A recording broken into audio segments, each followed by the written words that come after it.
गुरुर्ब्रह्मा गुरुर्विष्णू गुरुर्देव महेश्वरा गुरु साक्षात परब्रह्म तस्मै श्री गुरुवे नमः. वसुदेव सुतं देवं कंसचाणूरमर्दनं देवकी परमानंदं कृष्णं वंदे जगद्गुरु.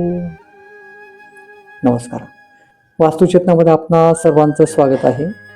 तर आज एक माऊलींची ओवी आणि त्याचा अर्थ आपण पाहणार आहोत की जी ओवी परमपूज्य सुमनताई या योगिनी होऊन गेल्या, त्यांना जगविख्यात वास्तुतज्ञ डॉक्टर न. सहस्रबुद्धे सर यांना सांगितला आणि तोच मी आज अल्पशब्दामध्ये आपल्यासमोर मांडतो. ती ओवी म्हणजे सांडुनी दक्षिण वाम प्राणापान सम चित्तासी ओम करिसी गामिये करीती. म्हणजे आपल्या नासिकेद्वारे जे काय ईडा आणि पिंगला किंवा चंद्रनाडी आणि सूर्यनाडी यांच्या मार्फत जो काय स्वर सुरू असतो, उजवी नाडी आणि डावी नाडी, तो सम करून, जे प्राण आणि अपान हा सम करून, की जो स्वरयंत्रातून आपण जर का तो श्वास आपण घेतला तर तो प्राणापान सम होऊन चित्तासी योम गामिये करीती. चित्तासी योम, योम म्हणजे आकाश तत्व जो व्यापक बनवतो.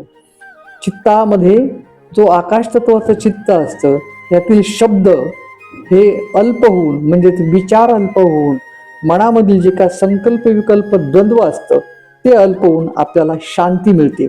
खऱ्या अर्थाने प्राण आणि आपण सोडून आपण त्या एका प्राणिक ऊर्जेशी कनेक्टिव्हिटी आपली झाल्यामुळे आपल्याला शांतता आणि ऊर्जा आणि आनंद आपल्याला मिळू शकतो. म्हणून माऊलींनी आपल्यावरती खूप थोर उपकार केलेत की अशा या धकाधकीच्या कलियुगामध्ये विविध साधना आपण शोधत असतो सुखाचे. त्या सुखाच्या साधनांपेक्षा हा छोटासा जर का आपण तासाभरातून एकदा हा जर का उपाय आपण केला की जो उज्जाई प्राणायाम म्हणून आपण अनेकांना परिचित असेल, तो उज्जाई प्राणायाम म्हणजे मधला स्वर जर का आपण श्वासाचा जर का आपण घेतला तर या प्राण आणि अपान हा सम होऊन आपल्याला आनंदाचे क्षण आपल्याला मिळू शकतात. तर तो प्रत्यक्षात मी आपल्याला करून दाखवणार आहे. नक्की आपण तो पहा. खरं तर हे एक प्रकारचं हे नॅचरल हिलिंगच असतं. मला सांगायचं म्हणजे मी स्वतः एक प्राणिक हिलर आहे.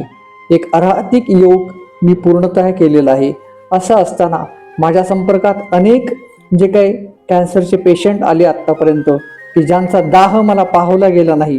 प्रत्येक वेळी प्रत्येकाला हा प्राणिक हिलर उपलब्ध होईल असं नाही. म्हणून का नाही आपण एक माऊलींचा एक ओवी आणि त्याचा अर्थ समजावून घेऊ, हा माझा एक हेतू आहे. म्हणून आपण हा पाहावा. त्याचप्रमाणे मी वास्तूच्या सुद्धा अनेक ठिकाणी जे काही निदर्शनात येतं तिथे सुद्धा हे 5 तत्व नियमन करण्यासाठी वैदिक परंपरेचं जर का आपण सहाय्य घेतलं तर हे 5 तत्वांचं संतुलन करण्याची सेवा मी वास्तुचेतनाच्या मार्फत हे करत असतो. सांगण्याचा उद्देश म्हणजे की आपण हा ओवीचा अर्थ समजून घेऊन त्याचं प्रात्यक्षिक करावं, ही एक विनम्र आपल्याला असं सूचना करावीशी वाटते. आणि म्हणून मी स्वतः ते आता आपणास करून दाखवतो की जेणेकरून आपल्याला त्याचा लाभ घेता येईल. आता मी हे करताना आवाज काढणार आहे, परंतु आपल्याला ते करताना आवाज काढायची गरज आहे असं नाही. तर स्वरयंत्रातून म्हणजे अशा पद्धतीने आवाज आपण काढू शकतो.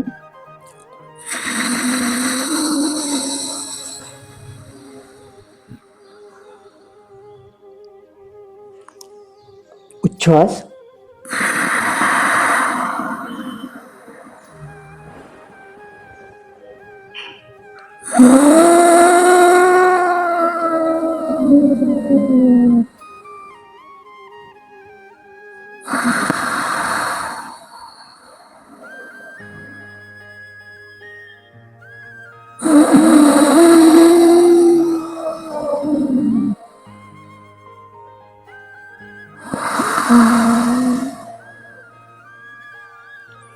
अशा पद्धतीने आपण हा श्वासोच्छ्वास करू शकतो. आणि नक्कीच त्याचा अनुभव नक्कीच कळवा. धन्यवाद. जय गुरुदेव.